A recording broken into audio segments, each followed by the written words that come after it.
Good morning. Welcome to Leading Where We Live, the first event in Middlesex County Business Series. I'm Sandy Castor, the new director of the county's Office of Business Engagement. Just a little housekeeping before we begin. For the best experience during this event, be sure to use the gallery setting in Zoom. That way you'll be able to see all of our panelists on screen at the same time. I couldn't be joining the county at a better time as it is implementing its future forward strategy under a master economic roadmap called Destination 2040, while also continuing the county's rich tradition of helping homegrown small businesses succeed. I'm looking forward to leveraging my experience within the private, public, and philanthropic sectors to bring a holistic and coordinated effort around economic development for Middlesex County, its businesses, and its residents. The role of my office is to connect and partner with market-leading companies, innovative entrepreneurs, nonprofits, family-owned and small businesses seeking to relocate, expand, or start up in Middlesex County, New Jersey. I'm excited to be moderating today's discussion about the importance of businesses making a positive impact and building resilience in our communities as we continue to march towards the next normal. Several distinguished panelists from throughout the county are with us today to share in their stories and business insights with you. In just a few moments, we'll be joined by Senator Cory Booker. But first, to kick off our program and tell you a little bit more about our business series and how it came about is Middlesex County's Commissioner Chanelle Scott McCullum.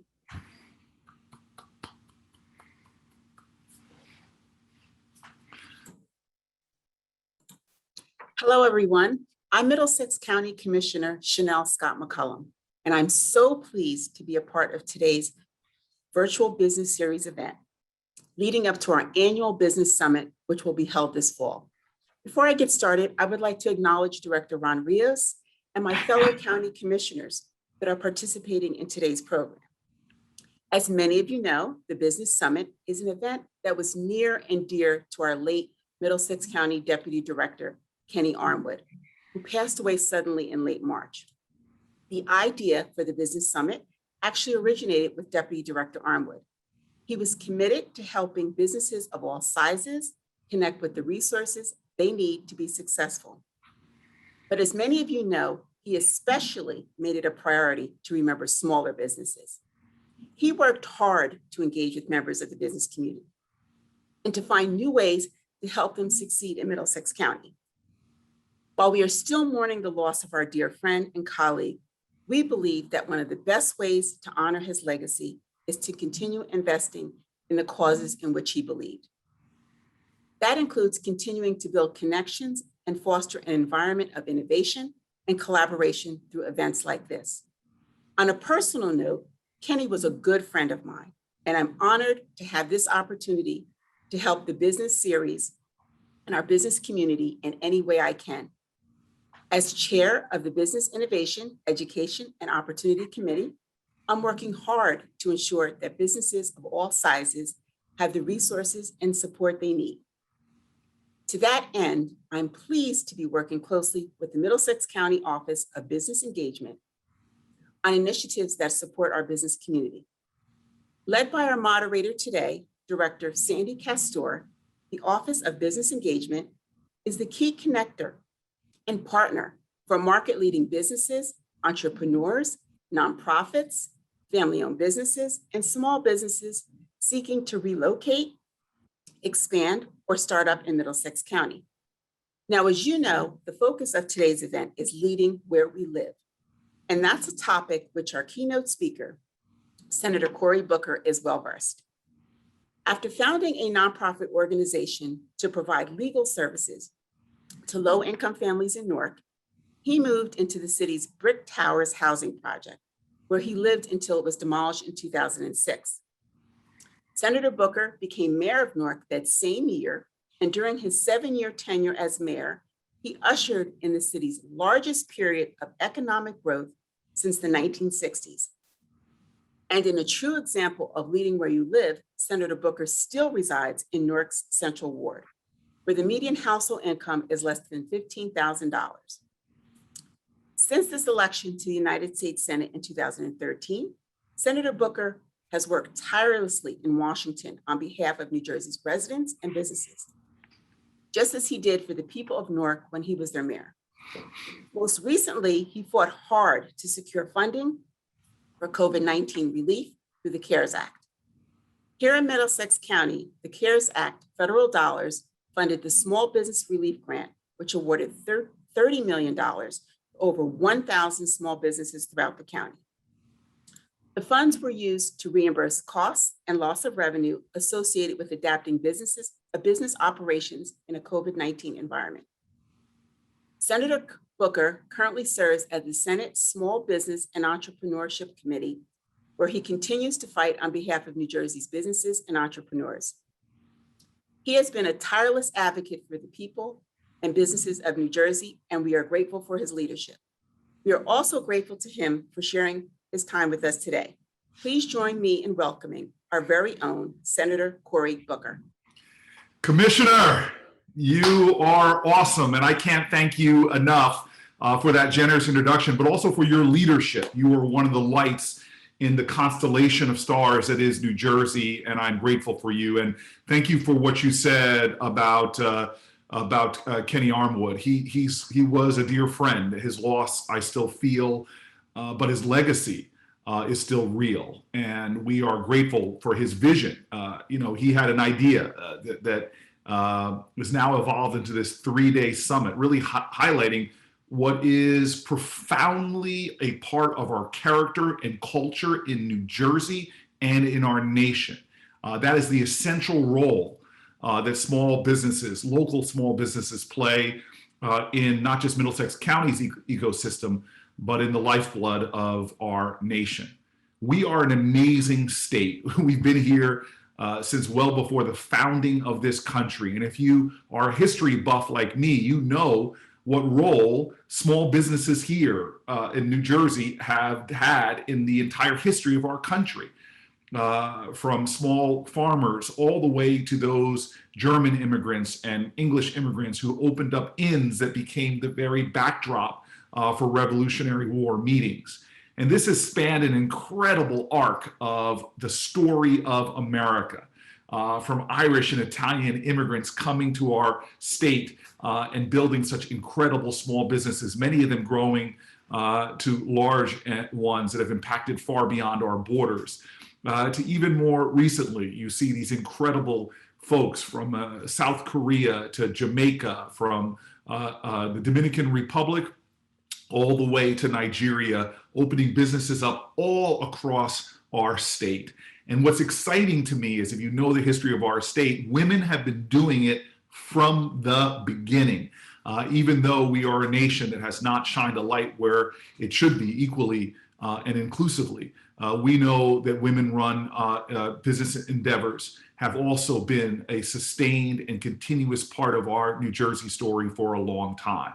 And I am here because of the grace, kindness, and success of many small businesses, not just the restaurant my parents opened back in the 80s on Teaneck Road in Teaneck. Yes, I am a vegan, but my parents owned the best barbecue shop in Bergen County. But the reality is, as a child growing up, I can tell you what those small businesses did for me. Many of those business owners, when I'd walk into the store in Harrington Park, yeah, that was the name of the business, the store, and they would know about me. They'd sponsor our Little League teams. For graduation, many of them would step up, and in many ways, that shaped the character of my childhood. And not to mention now having been a mayor and realizing in a much more sophisticated sense that small businesses in the city that I ran, Newark, New Jersey, were the backbone of our community. And so I want to celebrate the vision of this gathering. I want to let you all know that I have dedicated my career to trying to make sure that one of the pillars that holds up our community is business, is entrepreneurial endeavor, is those people who are willing to risk their capital and their time to create economic strength, not just for them and their families, but for the community at large.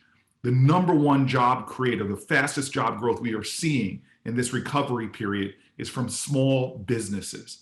And I know this as mayor, what I saw in my community that was struggling from still the challenges and the aftermath of the riots, that we were able to get back up on our feet and really change the culture of Newark to create a city that had its biggest economic growth since the 1960s under my leadership. In fact, it was so succeeding that it was changing neighborhoods with businesses opening up of all types, from manufacturing all the way to restaurants and retail, that even under my leadership, we saw the city itself growing. For the first time in 60 years, more people were moving in than were moving out.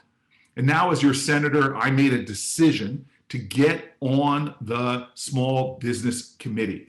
I wanted to make sure that I was at the center of being able to bring back support and resources for our state. And we've had a lot of success, especially during the pandemic and as we recover. And for me, it's not about being a Democrat or Republican. It's about bringing together bipartisan partnerships, working across the aisle to make sure that we can get things done. And so from getting a bipartisan bill passed to boost the capital that came into our communities from Middlesex County to all over our nation, I'm proud of that. Getting a bipartisan bill passed to streamline the bureaucracy, because when I used to meet with small businesses as a mayor and still do now, so much of the bureaucracy is often challenging. So we streamlined in a bill to the IRS platforms for small businesses to make them easier to access. And making it easier for small businesses to get disaster assistance from the Small Business Administration. I've been proud of the wins we've been able to rack up. And there's no greater win that I think we were able to deliver. And I was talking to the governor about this the night before last, how when we were in crisis, we were able to get hundreds of billions of dollars to New Jersey businesses, big and small, to make sure that we could try to bridge many of them through the greatest economic crisis that I've ever seen, greater than the Great Recession. And so we got the Paycheck Protection Program and got $798 billion of economic relief to more than 8.5 million small businesses across the country, tens and tens of thousands of them in our state. We launched the Restaurant Relief Fund and the Shuttered Venue Operators Program to help venues from Bergen County all the way down to the Stone Pony, sending grants to industries in our states that were particularly devastated by the crisis. And I'll tell you, right now we are sending $10.2 billion to New Jersey, including the $160 million in relief funds that are headed directly to Middlesex County. And that $160 million going into struggling families are going to help them to put more money into our economy. We know when struggling families get those dollars, they recycle within our communities, within our small businesses, and have a multiplier effect of impact. That's who we have to be.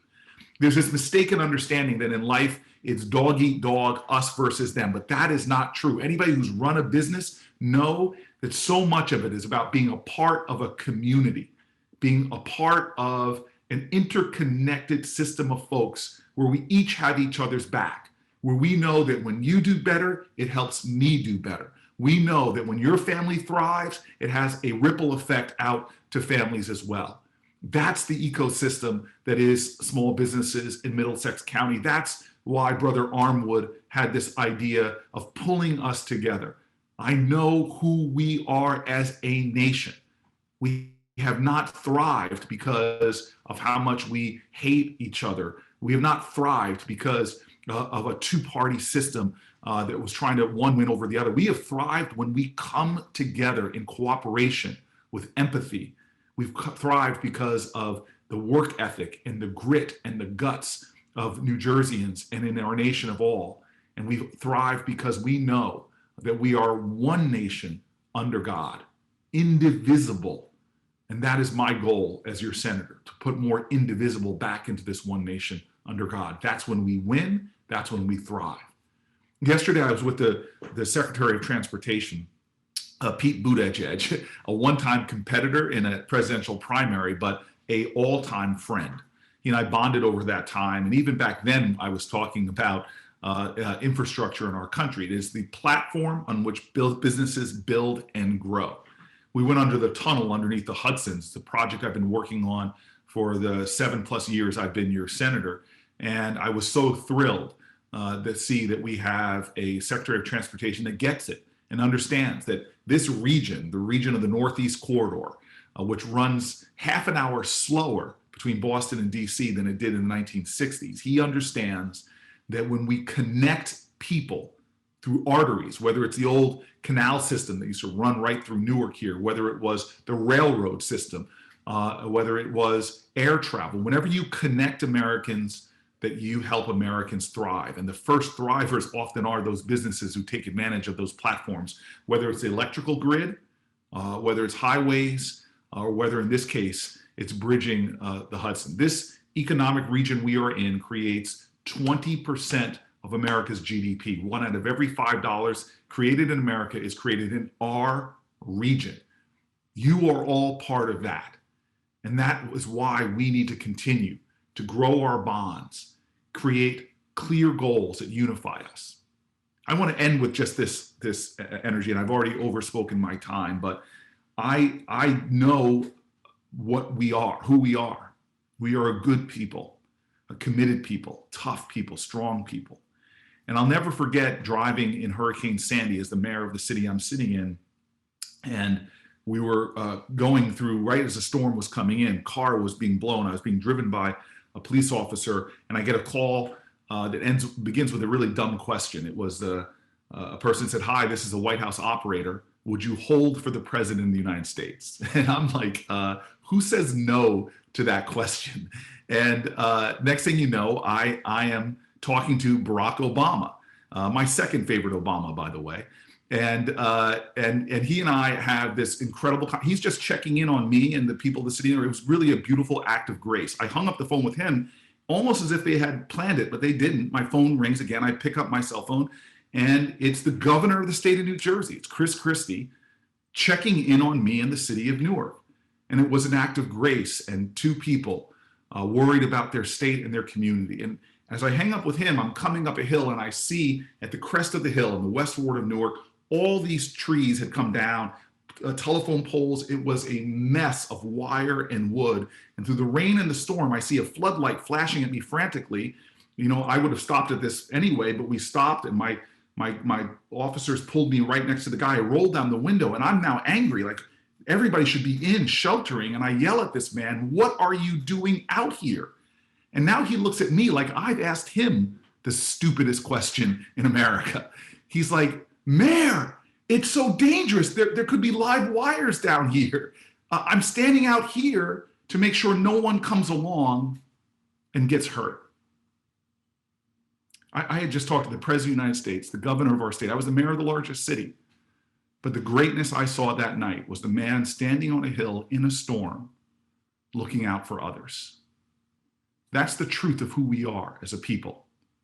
Middlesex County, the state of New Jersey, and the United States of America. I want to thank everyone who understands that our businesses are not just a simple economic effort. Our businesses are there to create a better life, a better pathway forward for many of us. May we all grow strong, may we recover strong, and may we create vibrant success that becomes a light, not just for America, but a light of the promise of America for the world. Thank you, everybody.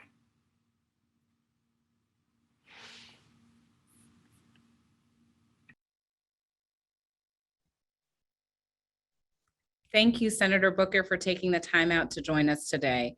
Your words were truly inspirational. Thank you to County Commissioner Scott McCullum.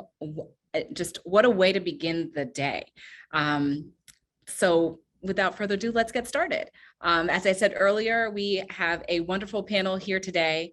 You may have seen him on TV or heard him on the radio, stand-up comedian and co-owner of the Stress Factory in New Brunswick with his wife, Vinnie Brand.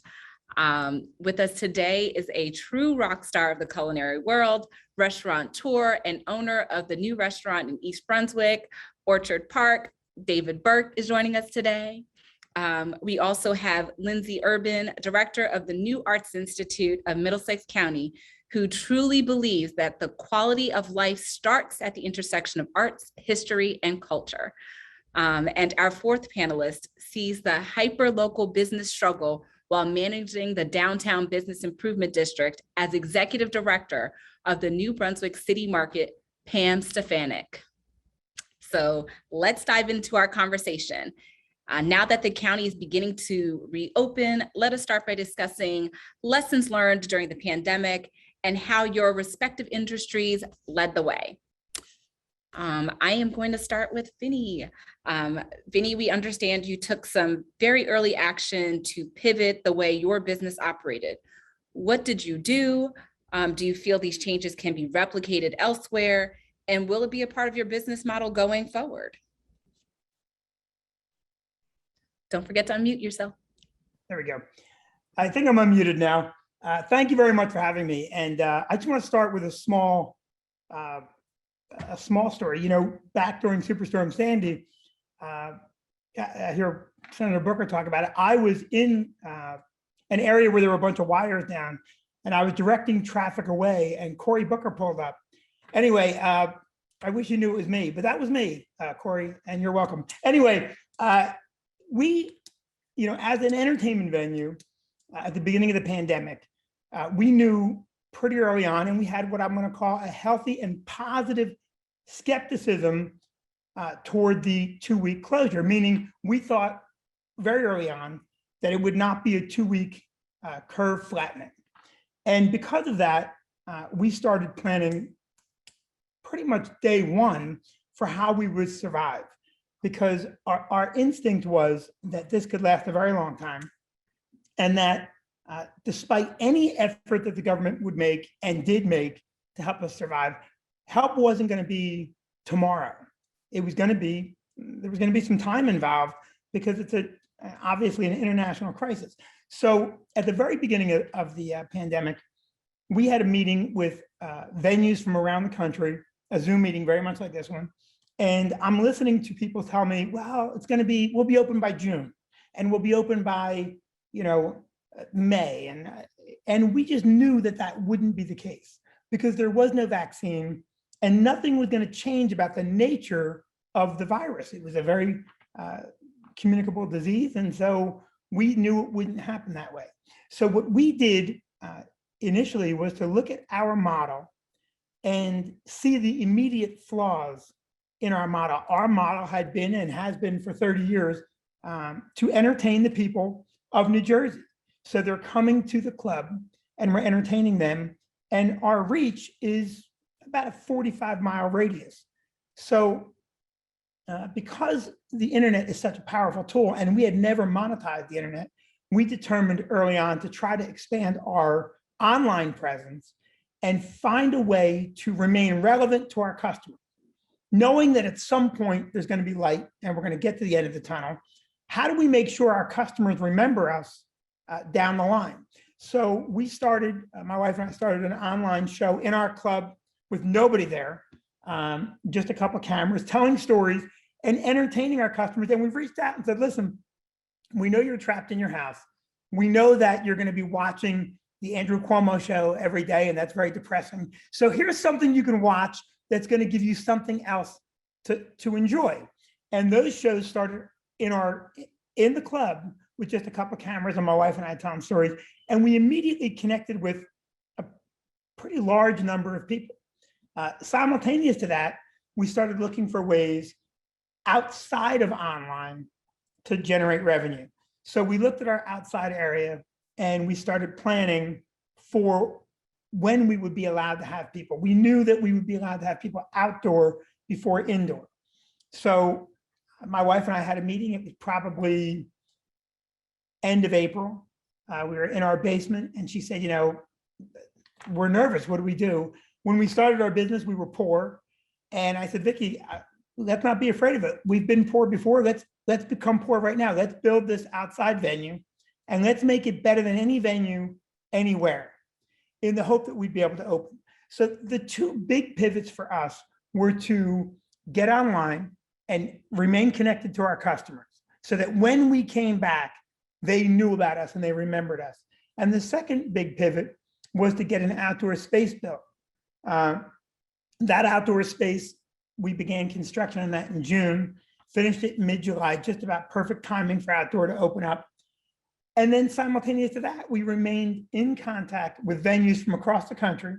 We pulled what they were doing, any ideas that we could share, we shared. And then locally, with our restaurants in New Brunswick, we started planning, with the help of Pam, outdoor space for all of us, and coordinating a marketing effort that we could all benefit from. Cory talked about the community, and I always say that I'm not smart. So what I do is I look at other successful enterprises and I pull their ideas. So a mall is a community. A mall works because it's a community of stores. We look at our city in New Brunswick the same way. It's a community where everyone comes. So I don't worry about whether or not someone coming into town visits the Stress Factory every time. What I want is for them to be in town every week, whether it's my place, the State Theater, or Crossroads, or George Street Playhouse, or Steakhouse 85, Tavern on George. As long as they're in town, then we have a benefit from them. So our pivots were in those directions. Make sure we remain relevant to our audience, entertain your audience online, and build an outdoor space right away so that we could be, at that time, I think we were one of the only venues in New Jersey open anywhere.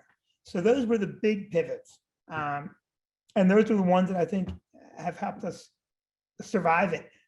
The final thing I'll close on is we knew that we first had to survive and then we could thrive. So the first step is doing those shows, just her and I. The very next step was to bring a comedian in. So we're paying comedians who had no money coming to stand in an empty room and tell jokes with zero feedback. And so then the next step was a live audience. And so we just built the survival to thrive mode. And that's, I think, the most important aspect for us. Thank you for sharing that insight with us, Vinny. I will say you have been entertaining us all morning, so you are definitely winning on that front and many other fronts as well with your the next question is for Pam. Pam, Vinny is a part of your downtown improvement district, and as a business improvement district, there were street closures that you were able to orchestrate with the city, and funds available to assist businesses with outdoor dining experiences, along with many other changes. However, those were the visible ways your organization stepped up. But what would you say brought the business community together?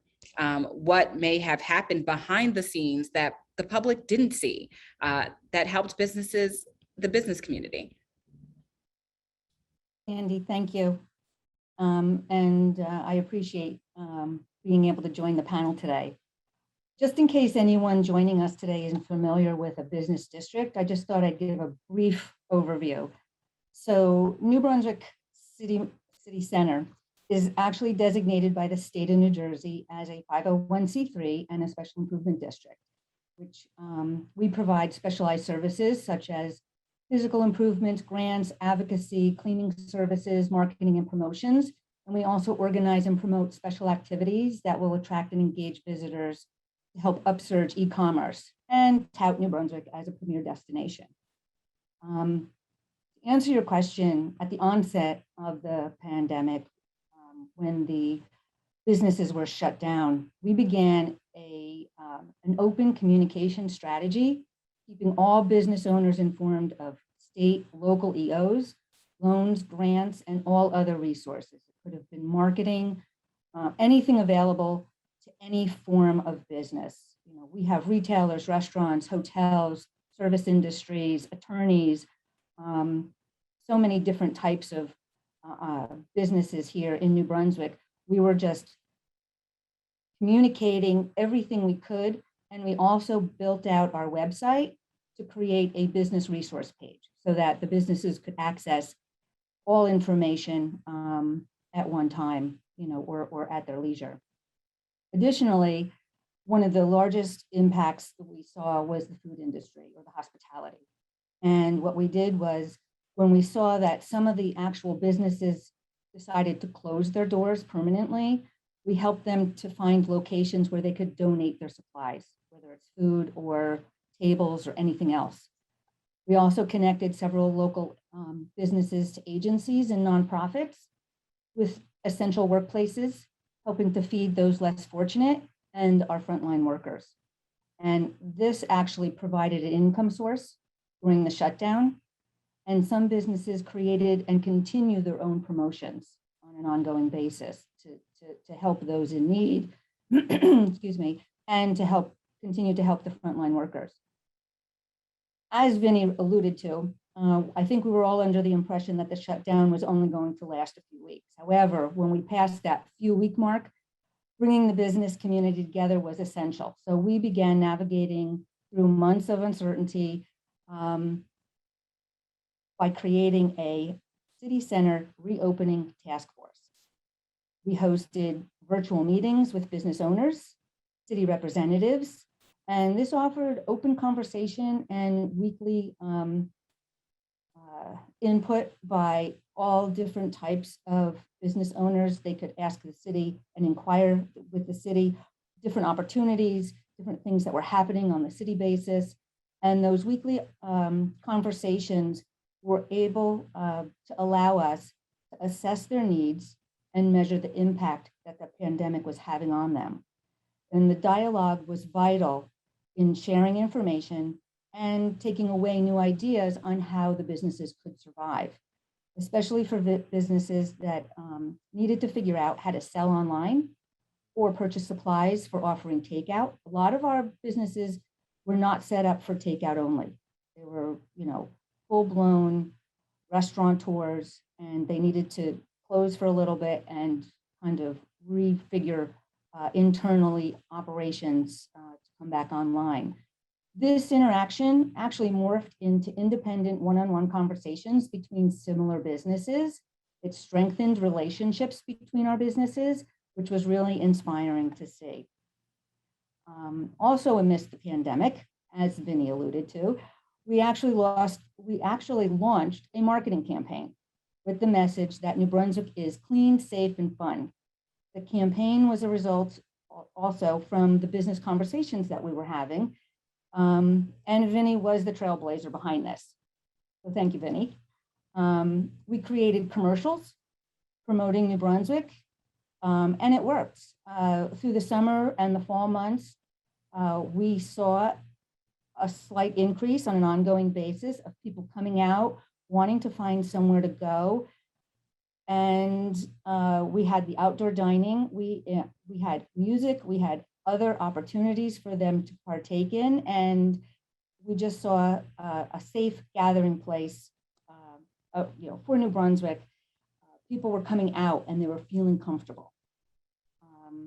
Also in direct response to the pandemic, we did launch a Rally Together campaign, which is still active. And this was to help to raise money towards the City Center Small Business Grant Program, which is available to all small businesses within our district, helping with reopening expenses or ongoing expenditures, such as we started originally with reopening expenses, and then we moved on to, some of the businesses had to buy outdoor furniture. They had to buy tents. They had to lease different types of supplies. So the grant program was available to them as they needed to expand the operations. And going back to, as you stated, where we had the visual opportunities with the outdoor dining, live music, we had arts initiatives. We programmed several game watches. Our Oktoberfest was renamed to a Harvest Fest. Our tree lighting became a winter wonderland for a month-long program. And all the activities that we did drove consumers to make reservations at restaurants. But the real work was behind the scenes, which enabled us to basically execute everything that we did. And it was due to the collaboration with businesses, our staff, our board, our chairman, the mayor's office, multiple city departments, the parking authority, and the county. We were consistently pivoting our plans as the restrictions changed. And literally, we had to rethink the the street design in order for New Brunswick to be sustainable and a vibrant destination. And just a few things that we initiated for businesses was we offered a business parking validation program to help drive consumers where they could obtain free parking. We helped with developing an employee parking program. We relaxed enforcement. We had designated curbside pickup locations, 30-minute free parking, which is still in effect. We waived and relaxed city application fees. We invited small businesses to come to the street. We worked with the DPW to have special pickups for garbage and recycling. That's very important here in the downtown. And we've transformed parking spaces into streeteries. As we transitioned into the fall, we collaborated with Rutgers Global Health and the State Department of Health and several other organizations, bringing free COVID testing to New Brunswick businesses every Monday, which is still in effect. That involved into offering free vaccinations and the development of a high road employer certification program through Rutgers. And I actually see that partnership continuing and growing as we move forward. I don't want to take up any more time. I know there's many other people to talk about. But you shared so much good information with us, Pam, and kudos to you and your board members and Vinny for coming up with that wonderful campaign. My office will tell you that I have watched that campaign video a number of times and take great pleasure in the spotlighting of the businesses that was done. It was an immaculate commercial. So kudos to you all for that. I am excited to now be asking David this next question. I am a fan of your restaurants, especially your two signature dishes. I think it's the clothesline bacon and the cotton candy is one of my daughter's favorites. So very familiar. Now, David, you are in a bit of a unique position here. Your restaurant, Orchard Park, opened amid the indoor dining closures and limited events at the adjacent catering facility. How did this opening compare to others, and what have you learned from this experience? And what key learnings will you continue to adopt moving forward, if any?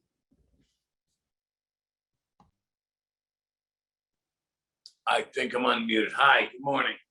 And thank you. I'm happy to be on the panel and nice to hear what everybody said so far. Yeah, we opened in December and we're happy to be there. When I first went out to look at that location, which was a year prior to the December opening, I thought to myself, I had never really been in East Brunswick. I'd been in New Brunswick many times because I tend to go to where the good restaurants are. And Frog and the Peach had always been a mainstay place where I would either send some of my chefs or borrow chefs, et cetera. So East Brunswick was a challenging thought. And then we saw the layout and we started to build. So during the pandemic, we were in the middle of building it already in the hotel. So the project was going to go on. And we decided that we would move forward and open instead of pausing because we had New York was completely closed. We had some Jersey restaurants working at limited capacity from Fort Lee down to Seabright and Asbury Park and Rumson now. But the good news is we got open and the bar was closed. We had limited seating. The outdoor patio was not yet complete and we couldn't hold parties. Now we were wondering how we could make money, and which is key component in the restaurant business with opening that way and not being able to really fill up. The blessing was, or the silver lining was that opening a restaurant that way, we learned was the best way to open a restaurant because we got to practice. Now we got to, so we opened with limited capacity. Normally a restaurant opens, and a lot of businesses might know this, you're over budget and you're understaffed. You spent 90 days before you opened killing yourself. And now you got to really perform, like maybe like a show, like someone's calling. I don't know. I'm sorry, I'm back.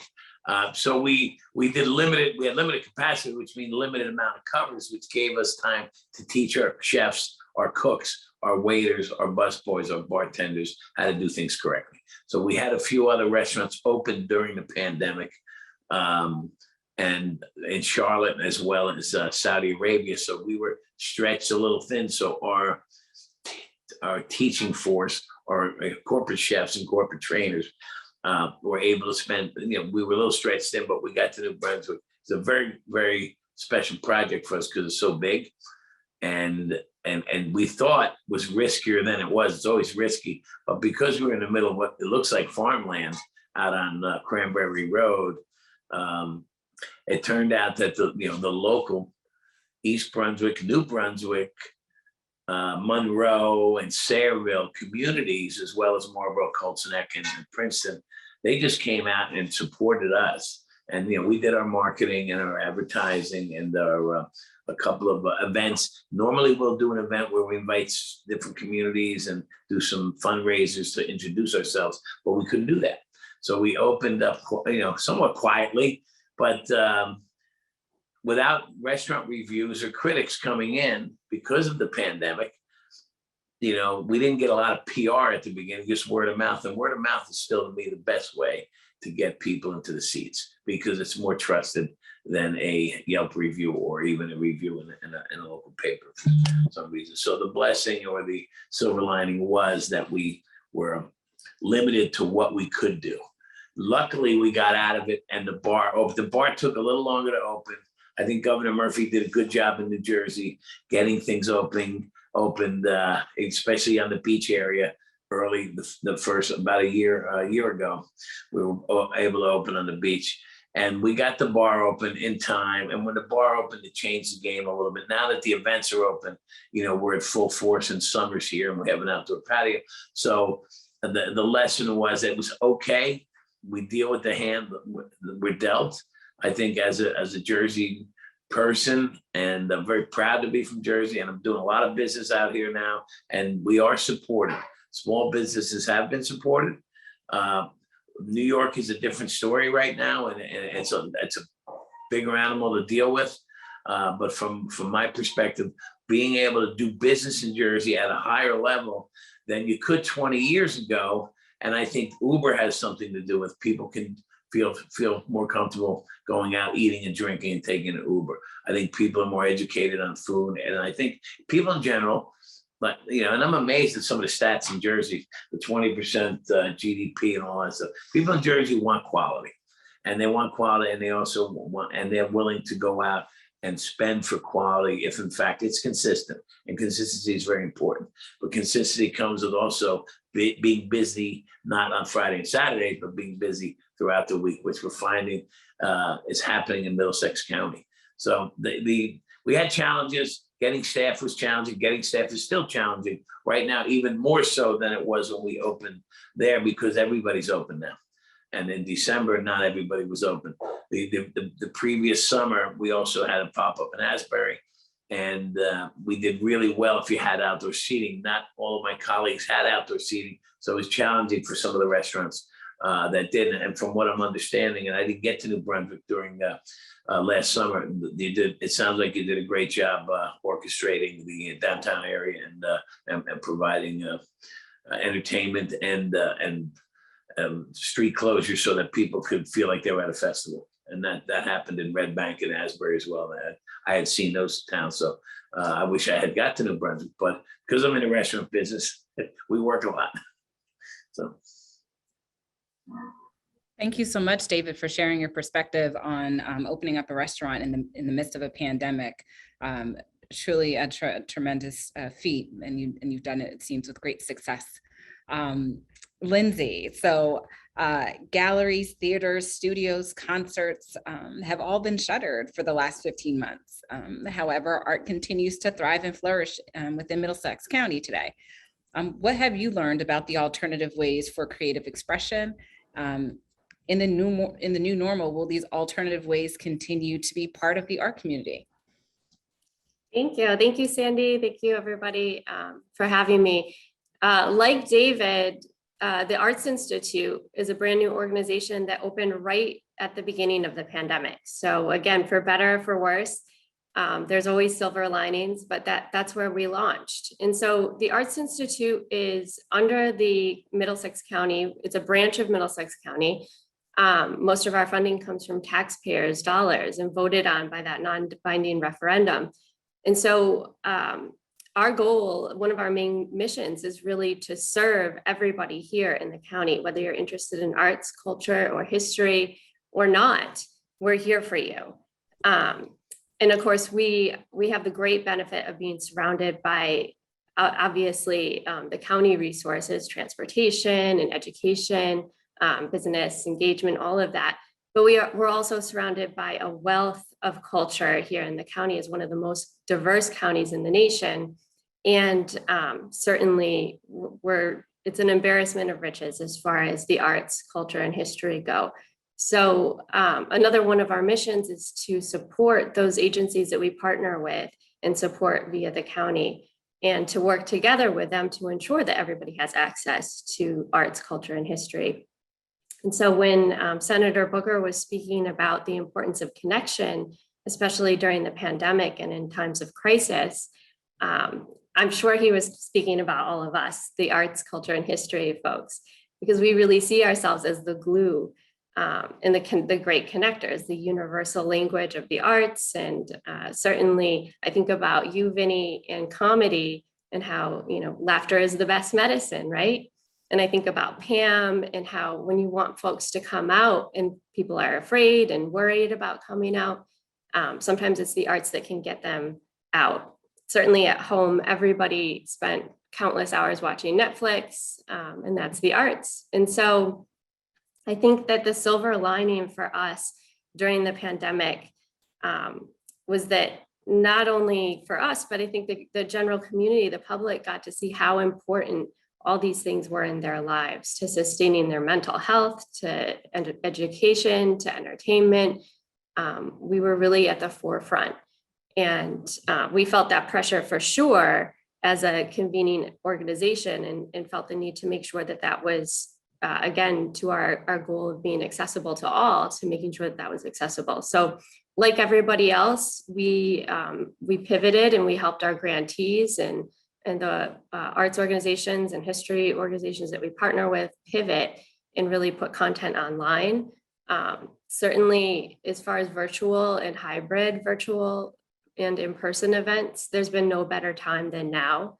Everybody has access. Those who didn't necessarily have access in senior homes or in underserved schools, suddenly everybody has, through the great efforts of a lot of people on the call here today and my colleagues. People have access now to iPads and to online learning and all of that. So we were able to reach people, and our grantees were able to reach people across the world, and audiences that they would have never have imagined touching. In India, we had folks zooming in from Jamaica. And so it was really, it was a fascinating shift for us.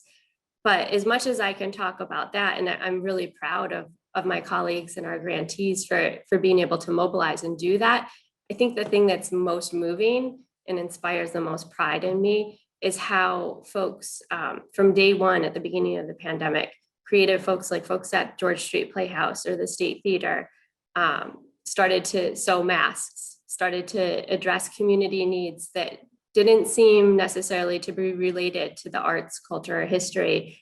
But as creative folks with the ability to do these things, we mobilized and we did it.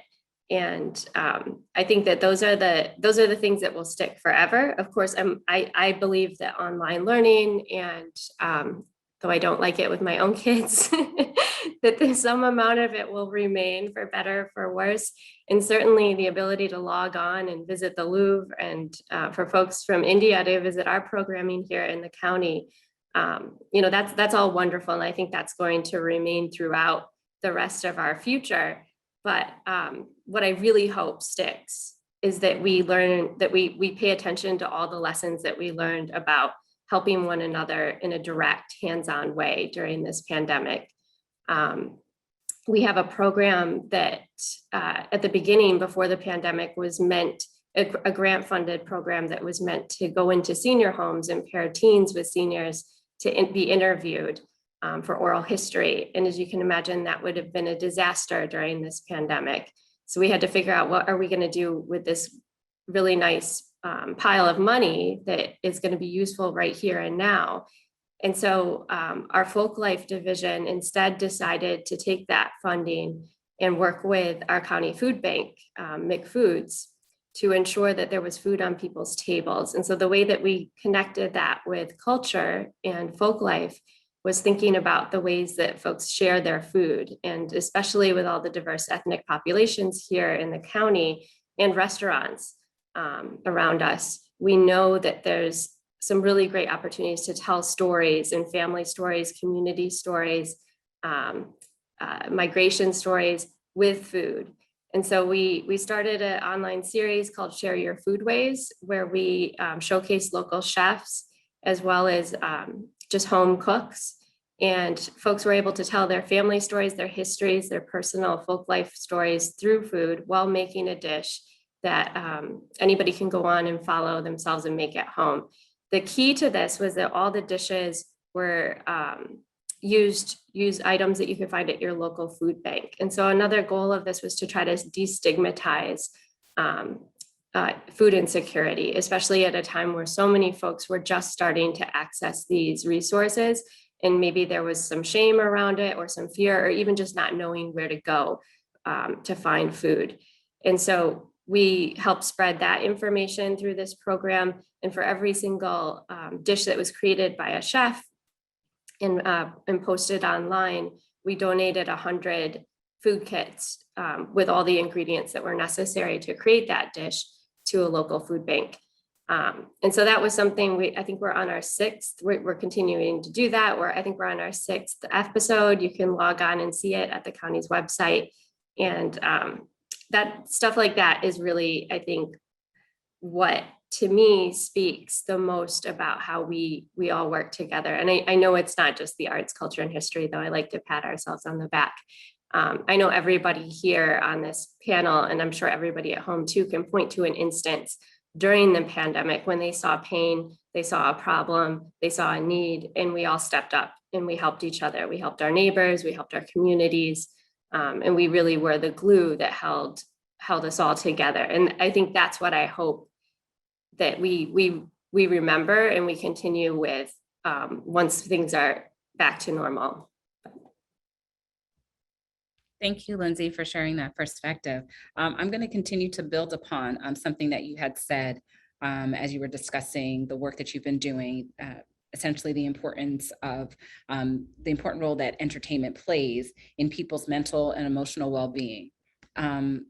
What will the entertainment industry, in your perspective, look like moving forward?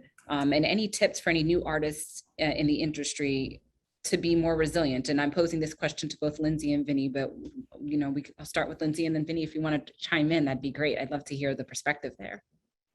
Yeah, I mean, I think, again, we can talk about how I think there's always going to be now a hybrid online virtual access point that wasn't there before, and that's great. And that's all, very technical.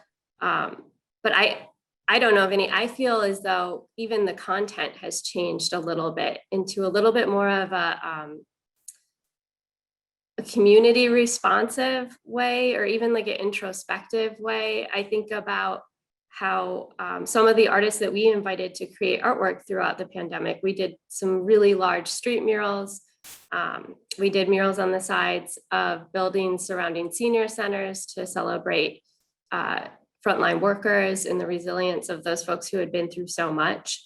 And everybody's really interested in saying something now, I think more than ever. There's a social aspect to it, a social justice aspect to it that coincides with the pandemic, as well as social unrest over the past year. And I think that people just realize that it's too important in the time right now, climate change, everything. There's too much at stake to just do decorative or pretty or just entertainment for entertainment's sake, and that we really need to impact our communities in a positive way beyond that. So I don't know, that's my sense. But You know, I understand that, and I respect and appreciate that. From where I stand, you know, an artist's job is to be truly expressive of themselves. So some artists choose to be socially active, and some artists choose to allow an audience in our business to come in and forget that for a while. You know, the arts are always changing. They're always reflective of the times. So when I see a comic like, say, Colin Quinn, who wants to be a very socially active, and he's more of a historical social activist, and then I see a guy like Brian Regan who says, listen, when you come see me, you're going to leave all that behind and you're just going to laugh very hard. And I think that both of those roles need to be filled and can be filled, and gratefully they are being filled. We had, you know, Wanda Sykes during this pandemic. We had Chelsea Handler. We had Michael Che. We also had Brian Regan, and we had guys that are just allowing an audience to come in and for a moment laugh. And I have always felt very passionate about the idea that if you're laughing together, well, then you're not fighting. And so our club has always been, you know, our audience has always been reflective of our community, and our community at any given time in our audience is a representative of every ethnic orientation, age, race. I mean, there's just everyone's there, Democrats and Republicans. It's crazy. Anyway, the idea of entertainment for me is both sometimes socially motivated and sometimes not. I do want to take 1 second just to say one thing about Pam and the city of New Brunswick, if I can just, because I'm looking at the run of show, and I was supposed to be able to add, and I have to say this because it's important. As a community, New Brunswick came together, and it's always been together, but, you know, pre-pandemic, you know, we're all just doing our thing, and we're all together, but not necessarily actively together. And the pandemic hits, and sometimes people that know me in private meetings, not Zoom meetings, know that I can become somewhat passionate, vocal. And I have to say that Pam had an almost impossible job, which was to take everyone's idea, and everyone is 100% sure that they are 100% right. And she had to go back to the city, to business owners. Very early in the pandemic, I spoke to a restaurant in New Brunswick. It had been my perspective that very early on, we should have been figuring out best practices. And I assumed that everyone in our industry would feel the same way. And this particular restaurant said, no, I do not want to be open right now. It's dangerous. And it was an eye-opening moment for me, because it made me understand, again, that I'm not the only one in the room. Pam was able to take 30, 40, whatever it is, number of people, from inspectors to the mayor, to the businesses, to the theaters, and to kind of take all of their ideas and then shape them. She really shaped them. And she did things during the pandemic that were very important, right down to sending out an email saying, hey guys, here's a grant that's available. And I didn't respond to one of those emails, and my phone rings, and Pam's like, what's wrong with you? There's a grant, get it. And she helped with that process. So as much as anyone can be frustrated with any quasi-government organization, Pam was able to really get a lot of things done. And the city of New Brunswick did it better than any city in the state of New Jersey, hands down, not even close. We had an outdoor scene that was safe. It was vibrant, you know, and there's so many coordinated points, things you don't think of. For example, we're all outdoor dining. Well, the garbage becomes a problem, and someone had to solve that. And Pam was able to impact on that. Parking becomes a problem. Deliveries become a problem. You know, propane tanks. So I can't articulate enough how important it is to not only help each other, but to work with collaborative government, quasi-government agencies that helped us get through this. And Pam, I have to tell you, I think you did an amazing job taking all of my ideas and sharing them. Anyway, that was a joke, that last part. Anyway, so that was I did a lot. I did the arts, I did Pam. I apologize for talking so long. Oh, You tackled it all. And as you know, with any run of show, it's subject to change. And we're going with the flow of the conversation, but I'm glad that you were able to bring that back and give us some more perspective as to some of the things that Pam has done in her capacity. And with that, I want to pivot a little bit again and ask a question to both David and Vinny. I know you alluded to this, David. Under regular times, you would do fundraising and have find other opportunities to connect with the community. So I'm curious, how has your business helped the community sustain in the past year, or how have you given back to the local community in a different way? And Vinny, I pose the same question to you. So feel free, whoever wants to jump in first.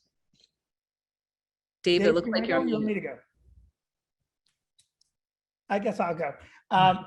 We've always been very active with our community in terms of helping groups raise money and whatnot. During the pandemic, all of those organizations that needed help in that way, they couldn't do anything to raise money. We just started reaching out to people in the last 2 months to tell them, hey, we can help you again. As far as helping the business community and the local community, I think that it's going to sound odd, but being able to put shows on outside, and the venue we built outside, it was part of the community, or it was part of the effort rather, to let people know they could go somewhere. So when we did, shows, and we did them 7 nights a week, we're bringing 300 people in over 2 shows, and they're eating at the local establishments, and then they're coming to us. We have very, very good food and beverage as well. Not as good as David's, but that's because he won't cook for me. And we were able to help our local restaurants and, of course, employ our staff and whatnot. As far as helping the community is concerned, it was difficult for us because we couldn't do the benefit shows. I did shows on Zoom for organizations. I did shows for the Boys and Girls Club in Trenton, both years, last year and this year. I did shows for social workers in Connecticut at our other location for people that were just under strain. We were able to do and record a show for Trinitas Hospital and deliver that to them for their frontline workers as a way to say, thank you, we know what you did. We tried to organize a live show in New Brunswick, but out of necessity, the hospitals were not allowed to send people into us. So the frontline workers were delivered digital content. It was a show geared toward them. And, the mental health workers who were just being pummeled because, again, we don't realize, or we don't always think of the effect the pandemic would have on people who are homeschooling, who are stuck in one house. I know my wife several times wanted to shoot me. And so the mental health workers were really being pummeled, and they're trying to do their job over a Zoom meeting. So you're trying to help someone who's struggling, and they were under a lot of strain. So those are the ways we helped directly. And then, of course, indirectly, just providing entertainment and a place to go. I think we did somewhere in the neighborhood of 15 or so Zoom shows for organizations like that. And then the rest is just being there and helping your local community survive. David? Yeah. Well, when it first happened, we started feeding first responders and hospital workers in New York, Monmouth County, Bergen County. We had not been open in Middlesex yet, and so we were doing a lot of sandwiches and deliveries and doing what we could. Normally, restaurant people, when there's a crisis like Sandy and 9/11, et cetera, we have food and we have manpower, and we have cash flow. So we're able to do things quickly. People have to eat that are working. People have to eat that can't work. But this time we weren't open, so we didn't have cash flow. We didn't have manpower, and we didn't have food because our inventory got depleted because there was no one to serve it to. So we had to reach out and use some of our own funding, and also go make sandwiches for $3 a piece just to cover some of our costs. So we created something called Feed the Heroes, which we started asking our clientele and some of our business partners, the big food companies, to donate food and or send money to to Feed the Heroes, which is our organization, so that we could hire people, bring some other people back to work so they could produce food. So that went on for quite some time. We did try and do, we did that for quite a while.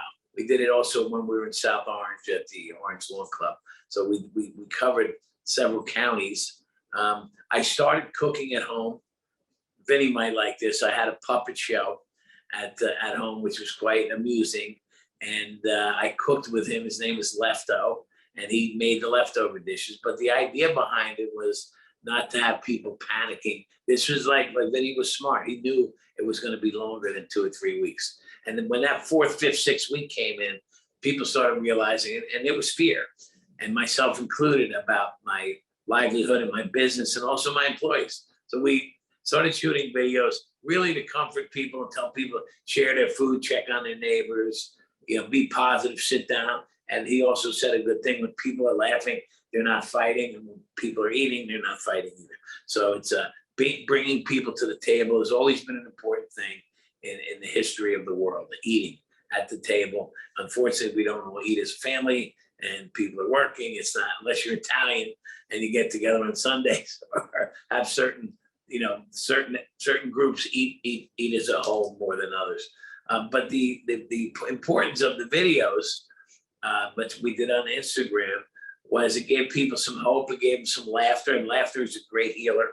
And it communicated, and people started asking questions. We also started getting paid by Verizon and United Airlines and Visa to send meal kits out to their Black card holders and do the video. That gave us more cash flow that we could then turn into more charitable work. So cash flow was important to keep going. The government also was helpful in our PPP money that got us back to work, of course. But we were able to help, and it's also good to help in spreading the message, communication, becoming. I think the restaurant communities in certain towns like New Brunswick and or business communities in general, they're friendly and they support each other. But when crisis hits, we kind of get together, and I think that's a Jersey thing more, as well as it is a small business thing. And it certainly is a New York thing. We've seen that many times in New York and New Jersey. I consider to be from the same bloodline anyway. So failure is not an option in my business, and also being able, I'm in the hospitality industry, and being hospitable and trying to help people is very important as to the core and fabric of what we do. So it's kind of it's an instinct, get out there and help, and that's what we did, and it paid off. And I think that like was said, with the arts and with entertainment, and food is a combination of both of those. And so we try to entertain people when they come to our restaurants, and maybe forget about the outside world. Our food is a little bit whimsical and somewhat playful. So we do get to entertain a little bit when it comes to, it's not just a serious steakhouse here or there. It's got a little bit of showmanship to it, which makes it more interesting for us. So, and I'm glad we're coming out of it, and we're coming out of it strong now. We work so hard to get busy. Now we're busy and we can't find hard workers. So that'll pass in a few weeks when the stimulus stuff passes. But it's been hard. But it's been busy is better than the alternative. So we're happy to be part of what's happening, and we're very happy to be in Middlesex. Thank you, David, for that. And this, I'm gonna have a follow-up question for you, and also I'd like Pam, I'd like your perspective on this as well in terms of advice for entrepreneurs. But David, you mentioned this, and of course, with the help of Google and some other search engines, I was able to see that you have opened not only 1, but 4 new restaurants in the past year against all odds. So what gives you this kind of confidence and resilience to keep going given the circumstances, right? Given the uncertainty that existed over the past year, what advice would you offer entrepreneurs who want to start or open a business in the near future? Well, we had seeds planted. Some of them were planted, and so we made the choice of going to Charlotte and opening during the pandemic. And Charlotte, we had in a hotel. And the hotel was empty. It was closed. The restaurant was Well, we opened, we didn't take any management fees and we didn't pay rent. And we decided that we would go forward and understanding that we wouldn't make any money for almost a year. We wouldn't lose money, but you lost a little bit because it wasn't busy. But it was an investment in our future and in our people and in our expansion. And now it's bearing fruit, you know, but we had workers, we had infrastructure, and we had enough foresight to say, let's do this now, because when we get out of it, we're not gonna have time to open 4. So now, you know, strategically, we planted seeds, and now they're growing fruit. We did that in Belmar. Rumson came recently, 3 months ago. And in Saudi Arabia, I have opened a restaurant there, which I have never been to because I couldn't get over there in a pandemic and quarantine for 2 weeks in another country. But I sent some of our team members over there, and I'll be going over there in a few weeks. And that was another one we could have put on pause. And a lot of these things were paused because of the pandemic. You couldn't build, you couldn't get supplies, you couldn't get material. And so they paused it, you know, like when the iron's hot, we strike. And that's kind of what happened. And you know, we expanded up in northern Jersey too, and Morristown will be our next show in about 2 months, hopefully 2 months. So, you know, as a restaurateur and someone that works a lot, we thrive on that crisis stuff. You know, we're like the drama and the pressure and, you know, being home. And I've never been home that much. As you know, I work in a restaurant, so I'm not home for dinner. You know, we work at night. We usually work holidays and weekends. So to be able, I'm in Atlantic Highlands, I'm at home, and I'm like, I gotta work. I just can't sit around. So we started to have meetings here, strategizing. Instead of going to the city, I pulled my city folks down here for meetings, and we just kept moving. It was like I think fear had a lot to do with it too. Fear, you know, it gives you nervous energy, and that we took the nervous energy and turned it into some positive stuff. That's great. Pam, what are your thoughts in terms of any advice that you would give entrepreneurs or new businesses seeking to make Middlesex County, and more specifically New Brunswick, home? Well, I think New Brunswick is a fabulous place to open a small business. We have a lot of unique opportunities. But what I would say to someone that would want to start a business is to speak to some of the other business owners in the area where you're looking to open. Get a feel for the foot traffic, the demographics, to find out if the type of business you're looking to open is going to fit within that community. Or you need to be unique and creative and think out of the box. We did find, I think, for a lot of the small businesses, that art drives visitors. And when I say that, we did have a small business open right before the pandemic. And it was a coffee shop, but it was also a vintage record store, a vintage clothing store, and then we connected with music.